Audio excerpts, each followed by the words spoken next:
Good morning students. બાળકો કેમ છો તમે બધા? ધોરણ 7 સ્ટેન્ડર્ડ 7નું બીજું યુનિટ જે ચાલતો હતો સ્ટેપ બાય સ્ટેપ તેનો આગળનું કરાવું છું. બરાબર, તો ચલો આજે છઠ્ઠો ફકરો જોઈએ છે. નાવ let us go on the east west corridor. હવે જઈએ છીએ આપણે ઈસ્ટ વેસ્ટ કોરિડોર ઉપર. બરાબર, કોરિડોર તમને કીધું હતું, કોરિડોરનો મતલબ છે કે રસ્તો. બરાબર, ચલો હવે ઈસ્ટ વેસ્ટના કોરિડોર પર જોઈએ. It will start from Kalupur. તે શરૂ થશે કાલુપુરથી. It will run through the main areas of Ahmedabad. એ એકદમ જે મેઇન એરિયા છે એ ત્યાંથી, મુખ્ય એરિયા છે એ ત્યાંથી વિસ્તારોથી નીકળશે અમદાવાદના. Then the line will turn south towards IT circle. અને ત્યાંથી એ ક્યાં બાજુ વળી જશે? સાઉથ ટુ બાજુ આઈટી સર્કલ પર. It will go towards commerce crossing. અને પછી એ ક્યાંથી નીકળશે? કોમર્સ ક્રોસિંગથી. Thaltej crossing will be the last station of this route. ને થાલતેજા જે હશે તે તેનો છેલ્લો સ્ટેશન હશે તે રૂટનો, તે રસ્તાનો. Okay, it will be the terminus on the east corridor. Total length of this line will be 10.90 kilometres. આની પૂરી ટોટલ લેન્થ થશે 10.90 kilometre. It will connect the eastern and western Ahmedabad. એ કોની જોડે મળશે? ઈસ્ટર્ન અને વેસ્ટર્ન કોરિડોરને મળશે. બરાબર, ઈસ્ટ એટલે પૂર્વ, વેસ્ટ એટલે પશ્ચિમને, અમદાવાદના પૂર્વ અને પશ્ચિમને મળશે. હવે આગળ, which line will connect eastern and western Ahmedabad? Second, what will be the total distance between Kalupur and Talteja crossing, which is the last station of the east-west corridor? From where will the east-west corridor start?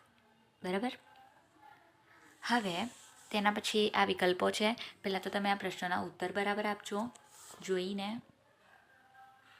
હું A read કર્યું છે, તમે પણ read કરવાનો પ્રયત્ન કરજો બાળકો. તેની પછી આ વિકલ્પો તમને કરવાના રહેશે, તમે જાતે બરાબરથી કરજો. તો આ છઠ્ઠો ફકરો હું તમને કમ્પ્લીટ કર્યો છે. હવે સાતમા ફકરા પર જોઈએ છે. Most of the metro route will be on pillars and overbridges. Pillars એટલે કે થાંભલાઓ અને ઓવરબ્રિજ એટલે કે બ્રિજના ઉપરથી હશે. This will be called elevated route. Elevated એટલે ઊંચું કરેલું છે તે રૂટ કહેવાશે, તે રસ્તો માર્ગ કહેવાશે. પછી the travellers will enjoy the beautiful scenes in the town. ને જેટલા પણ લોકો છે પ્રવાસ કરવાવાળા તે ખૂબ જ આનંદ લેશે આ સુંદર દૃશ્યનો. બરાબર, it will be a lovely view to see metro trains running on the elevated tracks. અને ખૂબ જ મજાની વાત હશે કે જ્યારે આ મેટ્રો ટ્રેન્સ ત્યાં બાજુ ઇવેલ્વેટેડ પર ચાલશે. ઓકે, પછી આગળ, વોટ ડઝ ઇવેલ્વેટેડ રૂટ મીન્સ? તે લખવાનું છે.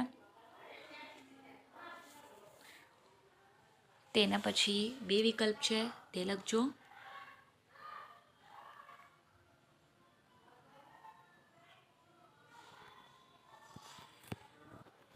પછી હવે આઠમો ફકર. You will be able to travel without tickets in this metro rail. You can use smart card facility. હવે આ બાજુ હવે જે તમે ટ્રાવેલ એટલે કે પ્રવાસ કરશો તો તેનામાં તમને છે ને ટિકિટ વગર તમે જઈ શકો છો મેટ્રો રેલના અંદર. You can use smart card facility. તેનામાં શું હશે? સ્માર્ટ કાર્ડની ફેસિલિટી હશે, એટલે કે તેની ઉપલબ્ધિ હશે. બરાબર, you can enter a station with your smart card.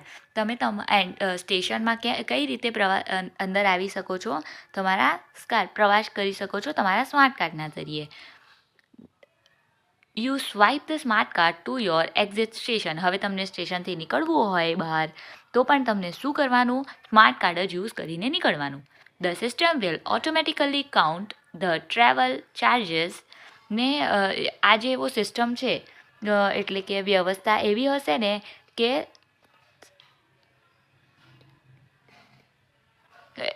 એટલે કે જાતે જ જેટલા રૂપિયા થયા, તમે કેટલું જ જઈને આવ્યા એના પોતે જ જાતે કાઉન્ટ કરીને પૈસા ત્યાંથી કટ કરી લેશે. The trains will run without drivers but you need not worry. પણ આ જે ટ્રેન છે તે ડ્રાઈવરો વગર ચાલશે, પણ તેની માટે ચિંતા કરવાની જરૂર નથી. Technology will take charge of your safety. જે ટેકનોલોજી છે તે ટેકનોલોજી એટલે કે તંત્રજ્ઞાન જે છે એ જ તમારું ધ્યાન રાખશે, એ પૂરું ધ્યાન રાખશે. CBTC એટલે કે કમ્યુનિકેશન બેઝડ ટ્રેન કંટ્રોલ, એટલે એવો કંટ્રોલ એટલે કે પૂરો ઇન્ટરનેટના કે એવી રીતે તે ટેકનોલોજી પર ડિપેન્ડ છે. Signalling technology will make your travel safe. હવે આ જે ટેકનોલોજી છે તે તમને ખૂબ જ સુરક્ષિત રીતે તમારો પ્રવાસ કરાવશે. All metro cars will be air conditioned. જેટલી પણ મેટ્રો ટ્રેન હશે, કાર્સ એને કહે છે, એટલે કે બધા જ ડબ્બા એર કન્ડિશન્ડ હશે. The train will travel at the maximum speed of 110 km/h. 110 કિલોમીટરની એક કલાકની ગતિથી તે ચાલશે. એની ગતિનો સમય અને કેટલા ટાઈમમાં કેટલું પહોંચશે તે બતાવે છે. Right 3 specialities of mega trains. 3 speciality બતાવવાની છે MEGAના ટ્રેન્સની. What will be the maximum speed of the trains. કેટલી સ્પીડ હશે ટ્રેનની. What can you see instead of tickets? What can you use instead of tickets? બરાબર. તેના પછી વિકલ્પો છે, જાતે ધ્યાનથી કરજો. પહેલાં તો આ કરજો ધ્યાનથી જોઈને,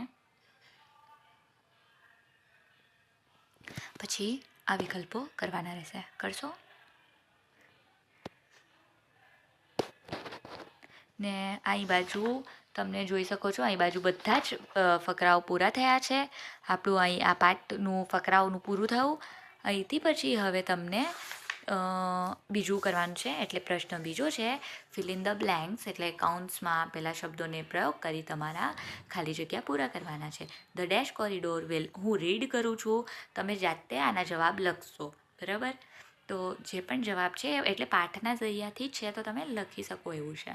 તો હું રીડ તો કરું છું, પણ જવાબ તમે શોધીને લખશો. The dash corridor will connect 2 parts of Ahmedabad, north south, east west. Travelers will travel in MEGA trains with a dash ticket, smart card. Most of the metro trains will run on dash route, underground evaluated. The MEGA trains will run without dash drivers, guards. The terminus for east-west corridor will be dash Talteja crossing, Kalupur. Dash is the capital of Gujarat, Ahmedabad, Gandhinagar. All metro cars will be dash lighted, air conditioned. The maximum speed of the trains will be dash 110 km/h, 210 km/h. KMPH એટલે કે kilometre પર આવર. બરાબર. તો મેં તમારી માટે આ read કર્યું છે. હવે તમે આના જાતે જવાબ લખજો. 2-3 સેકન્ડ રાખું છું, તો જો ના લખાયું હોય તો તમે જોઈને લખી શકો છો. એટલે કે જે લોકો નોટમાં લખે છે તેમની વાત કરું છું.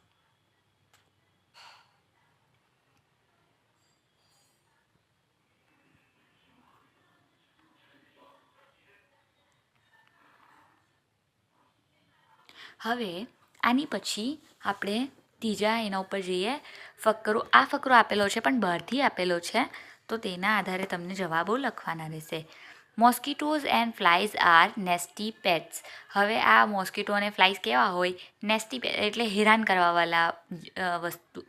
કરવાવાળા ઇન્સેક્ટ્સ છે. દે સ્પ્રેડ મલેરિયા, કોલેરિયા એન્ડ ટાઇફોઇડ. હવે એનાથી શું થાય? મલેરિયા થઈ જાય ને બીજી કેવી બીમારીઓ થઈ જાય છે ને. We have સ્વામ્સ of flies and મોસ્કીટોઝ. આપણા ત્યાં બહુ જ બધા સ્વામ્સ એટલે કે બહુ જ બધા ફ્લાઇઝ અને મોસ્કીટોઝ એટલે કે માખીઓ ને બધું છે ને.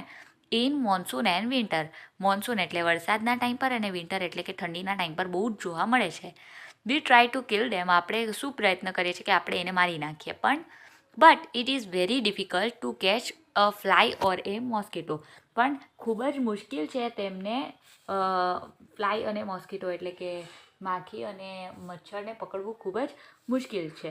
સો we become the victims of their bites. અને એના જ વજહથી તે લોકો આપણે ક્યારે પણ કડ્ડી ભરે છે. We use many ઇન્સેક્ટાઇડ્સ.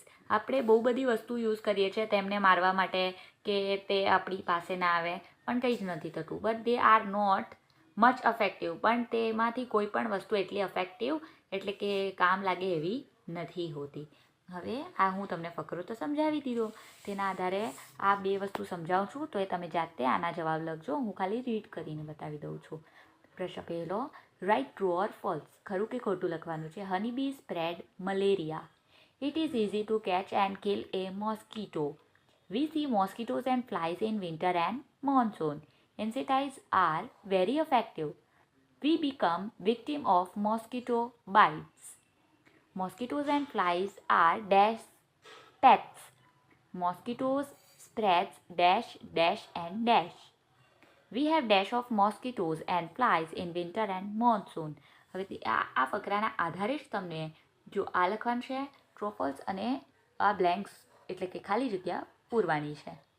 ઇઝી છે, જોઈ શકો છો. સમજાવ્યું છે તેના આધારે છે તો બહુ ઇઝી છે, તો કરી શકાય. કરશો તમે?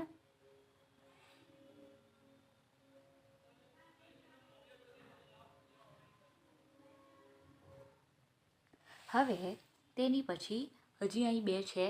વી become dash of mosquitoes. We use many dash but they are not effective. અહીં સુધી આ કમ્પ્લીટ થયું. પ્રશ્ન ચોથો છે, complete the dialogue using the words given in the brackets. હવે અહીં વિકલ્પો આપેલા છે તેમના આધારે તમને આ પૂરું કરવાનું છે. આ હમણાં અત્યારે જ લગભગ આ ગયા વિડીયોમાં હું તમને ડાયલોગ કમ્પ્લીટ કરવાનું શીખવાડ્યું હતું, તો તમે પ્રયત્ન કરજો. જો વિકલ્પ રીડ કરું છું. પહેલાં form ₹1000, a passbook, paste your photograph to the cashier, what can I do for you, filled up, how much money, and SD account. બરાબર. પછી આગળ નિતિન, મે આઈ કમ ઇન સર. આ ખાલી રીડ કરજો, જવાબ તમે લખજો. Manager, yes you me dash question mark. Nitin, I want dash to be opened in the bank. Manager, okay, take this dash, fill in the details. Nitin, sir, I have dashed the form. Manager, now dash and sign it. Nitin, here it is. Manager, dash, do you want me to deposit? Nitin, dash. Manager, okay, now give me your form and money, dash. He will give you a dash. Nitin, thank you sir. હવે તમને જો એકદમ easily read કરી આપવું છે તો તમે ધીરે ધીરે સાંભળીને તમે બરાબરથી વિકલ્પ જોઈન કમ્પ્લીટ કરજો. વિકલ્પ જોઈ શકો છો ને તેની જ આધારે આ પૂરું અત્યારે જ તમને લાસ્ટ વિડીયોમાં સમજાવ્યું હતું ને બહુ બધા આપેલા હતા, તો કરજો હવે તેની આધારિત. હવે આન પછી જઈએ આપણે પ્રશ્ન 5 પર. Arrange the sentences in the correct order and rewrite them. હવે અહીં બાજુ વાક્યો આપેલા છે તેને વાંચો અને તેના ક્રમાંકમાં લખો. Steps to make lemon juice. હવે લીંબુ પાણી બનાવવા માટે કયા કયા સ્ટેપ્સની જરૂર પડે છે તે લખવાના છે. તો પહેલાં હું વાંચું છું, તમે નંબર જાતે લખજો. Add some sugar. Squeeze each half piece into the glasses. Squeeze એટલે કે નિચોડવું. pour some water in the glass. તેની આગળ જો પેલો આપેલો છે, હવે બીજો ત્રીજો કયો છે તે લખવાનું. મિક્સ the શરબત well. add a little salt.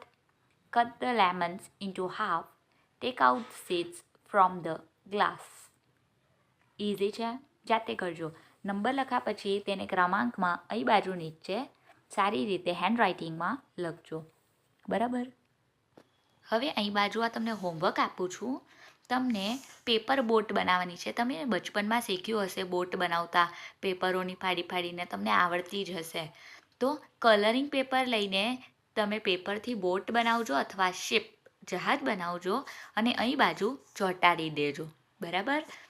હવે આ તમારું હોમવર્ક રહેશે અને તેના પછી અહીં બાજુ એક લોગો બનાવવાનો છે.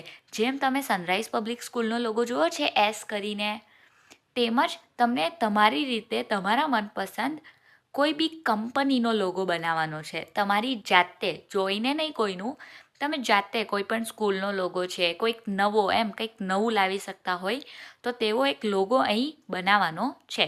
તો તમે ચોક્કસથી બનાવજો. અને અહીં બાજુ આપણું યુનિટ 2 કમ્પ્લીટ થાય છે.